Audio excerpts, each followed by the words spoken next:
September 10, 1955, Hollywood, a mansion in the hills. Another industry party where everyone is performing even when the cameras aren't rolling. Crystal glasses clinking, cigarette smoke curling toward the ceiling, the sound of laughter that doesn't quite reach the eyes. Dean Martin stands by the bar, bourbon in hand, watching the room. He's tired of these parties, tired of the small talk, tired of the endless game of who's up and who's down. But you show up. That's what you do in this town. You show up and you smile and you play along. A young man cuts through the crowd, moving fast, moving like he owns the room. Like the rules that apply to everyone else don't apply to him. James Dean, 20-4 years old, the hottest star in Hollywood. East of Eden just made him a sensation. Rebel without a cause is about to make him an icon. He's young, he's beautiful, he's dangerous, and he knows it. He walks straight up to Dean Martin. No introduction, no pleasantries, just those intense eyes and that crooked smile. "So, you're Dean Martin." His voice drips with something between amusement and contempt. The crooner, the guy who sings love songs and makes the housewives swoon. Dean takes a slow sip of bourbon, studies the kid, sees the leather jacket, the cigarette dangling from his lips, the carefully cultivated image of rebellion. "That's me. And you're James Dean, the rebel." Dean's voice is calm, almost amused. "How's that working out for you?" James laughs. A sharp, dismissive sound, better than playing it safe, ever worked for you. He steps closer. "You're everything that's wrong with this town, Martin. Old Hollywood, predictable, boring. Following the rules like a good little boy." Dean doesn't flinch, doesn't rise to the bait, just keeps that easy smile. "And you're going to tear it all down? Is that it?" "That's exactly it." James's eyes are burning now. "I'm going to change everything. Movies, acting, the whole damn system. And guys like you are going to be left behind wondering what happened." Dean sets down his glass, looks at the kid for a long moment. "Sit down." "What?" "Sit down. Let me buy you a drink and tell you something." James hesitates. The arrogance flickers. For a moment, he looks like what he actually is, a 24-year-old kid who's in way over his head. He sits to understand what Dean Martin saw in James Dean that night.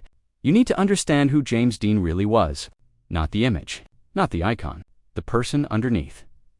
James Byron Dean was born in 1931 in Indiana. His mother died when he was 9. His father, unable to cope, sent him to live with an aunt and uncle on their farm. Abandoned by the one parent he had left, he grew up angry, grew up hungry, hungry for attention, hungry for love, hungry for something to fill the hole his mother's death had left.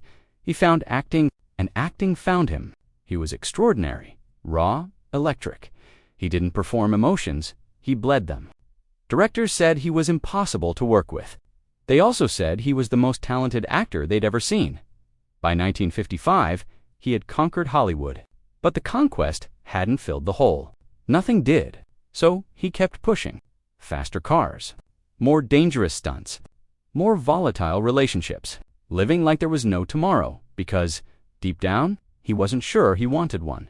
He had just bought a Porsche 550 Spider, a silver racing machine. He called it Little Bastard. His friends begged him to slow down. He laughed at them. "Death can't catch me," he said. "I'm too fast." That's the man who sat down across from Dean Martin that night. Not a rebel. A wounded boy running from his own pain so fast he couldn't see the cliff ahead. And Dean Martin, who had seen 100 bright flames burn out in this town, recognized him instantly. Dean signaled the bartender. 2 bourbons appeared. He slid one across to James. "You don't like me?" Dean's voice was matter. "That's fine. I'm not asking you to like me. But you're going to listen to me for 5 minutes because I'm going to tell you something nobody else in this room has the guts to say." James picked up the glass, swirled the amber liquid. His eyes were wary now, curious despite himself. "I'm listening."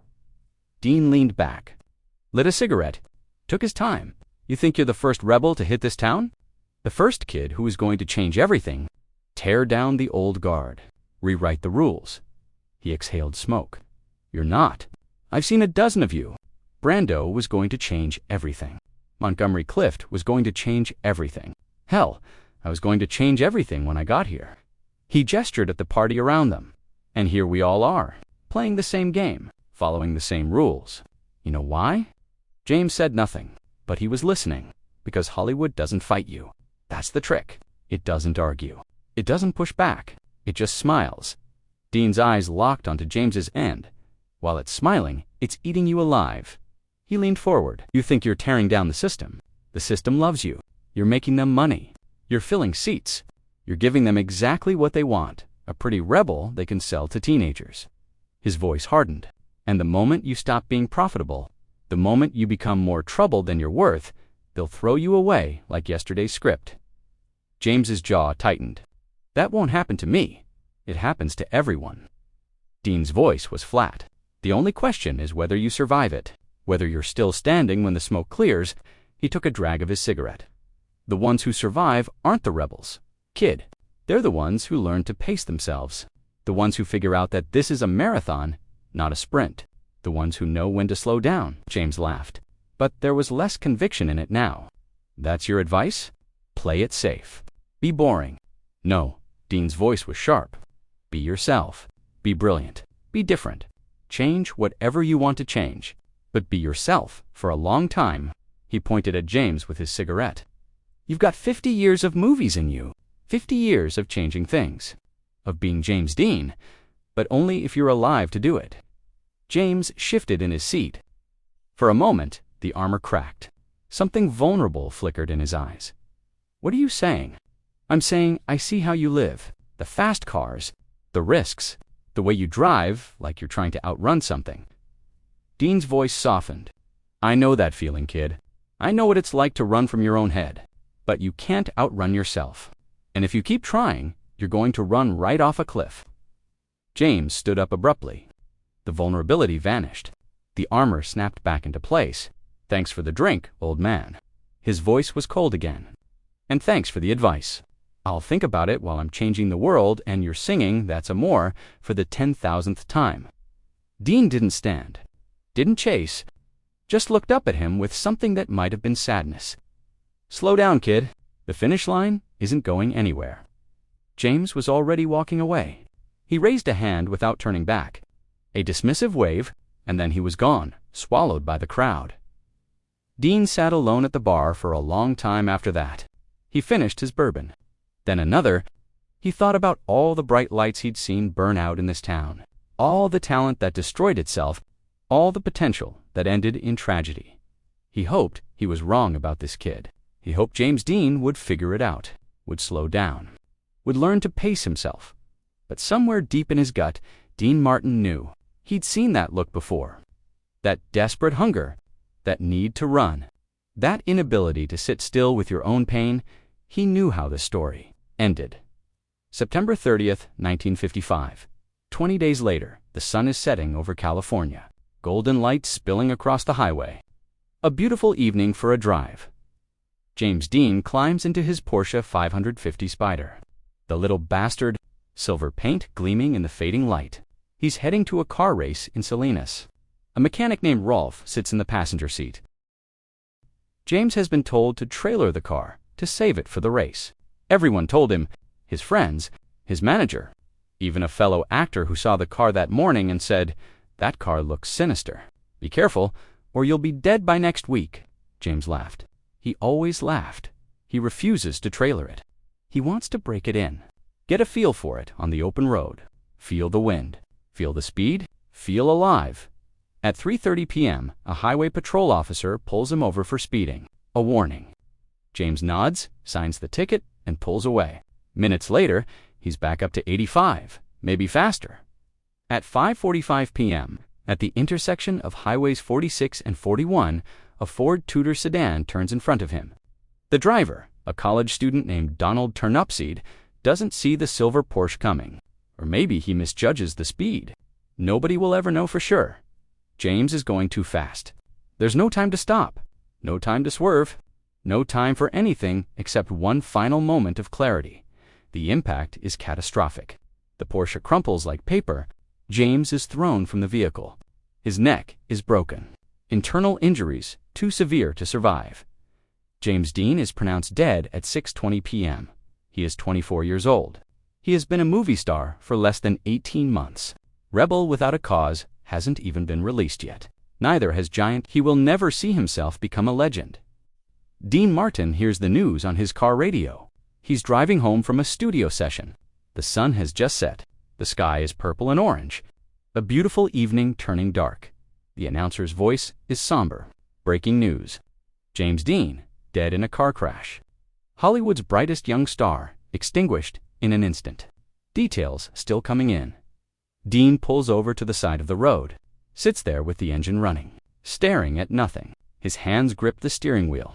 His knuckles turn white. 20 days. That's all it took.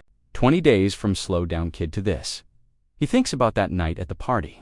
About the kid with the leather jacket and the burning eyes. About the arrogance that masked something more fragile. About the warning he gave that went unheard. About all the things James Dean would never get to do. The movies he'd never make. The performances he'd never give. The man he'd never become. Slow Down Kid. But James Dean couldn't slow down. Maybe he didn't know how. Maybe the thing he was running from was always going to catch him, no matter how fast he drove. Maybe some flames are just meant to burn bright and burn out. Maybe some warnings are destined to go unheard. That night, Dean sits alone in his living room. The lights are off. A bourbon in his hand. The same bourbon he offered James Dean 3 weeks ago. He raises the glass to the empty room. "I told you, kid. I told you to slow down." He drinks. Sets down the glass. Sits in the darkness for a long time. The funeral is massive. Thousands of fans line the streets. Reporters everywhere. Flashbulbs popping. Teenage girls sobbing. The birth of a legend, happening in real time. James Dean, dead at 24, becomes more famous than he ever was alive. The rebel who burned too bright. The icon who never grew old. Forever young. Forever beautiful. Forever frozen in that moment of perfect, tragic potential. Rebel Without a Cause opens a month after his death. Lines around the block. Standing ovations for a ghost. Giant follows the next year. Another masterpiece. Another reminder of what was lost. Dean Martin doesn't attend the funeral. Too many cameras. Too many people performing grief for an audience. He sends flowers instead. White lilies. The card says nothing. What is there to say?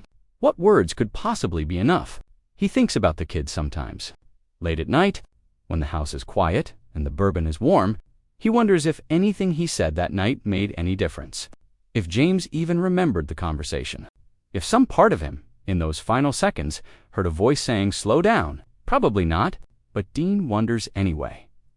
Years later, a reporter asks Dean about James Dean. It's a standard question. Everyone wants to know what the old stars thought of the young rebel. Dean is quiet for a moment. His eyes drift somewhere far away. He was the brightest light I ever saw. His voice is soft.